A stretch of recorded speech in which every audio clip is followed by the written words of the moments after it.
hello and welcome to today's edition of the Pastor Study. Many years ago, I was singing in a choir in Virginia, and one of the songs that I will always remember had the lines in it was "Alive, alive, Jesus is alive." You know, what a great truth it is for us to understand as we have spent this week going through and looking at some of the events, not all of them, but some of the events related to Jesus' death.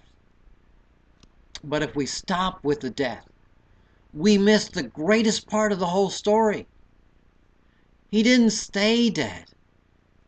He was resurrected. He is alive. Alive, alive. Jesus is alive. You know, Jesus came out after the Sabbath day, on the first day of the week. Mary Magdalene and others went up to the tomb, and they went they were going to put fragrance and around the body because the body had been wrapped up and buried, and they were going to do their part. But you know, as they got there, they noticed that the tomb was empty. There was no one there. There was no body there. And yet, as they were there, and after a period of time, it tells us in John chapter 20, verse 11, it says, "But Mary was standing outside the tomb weeping. And so she wept and stooped and looked into the tomb. She saw two angels of white sitting, one on the head, one on the feet. And they said to her, 'Woman, why are you weeping?'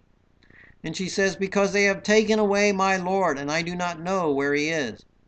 And when she said this, she turned around and saw Jesus standing there, and did not know it was him. And he asked her, 'Why are you weeping?' And she said, 'Whom are you seeking?'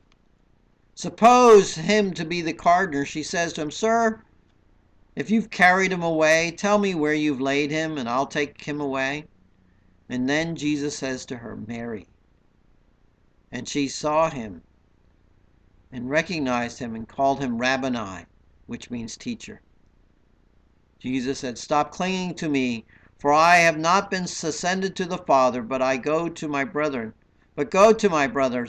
and say to them, I have ascended to the Father and to your Father, and my God and to your God.'"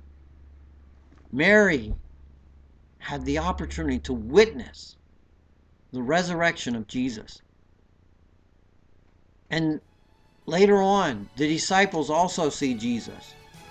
First without Thomas, and then over a period of 40 days, there's others, large groups at times, that saw the resurrected Jesus. He changed mine, and he can change yours if you are willing to trust him. Till next time in the Pastor Study, goodbye, and may God bless.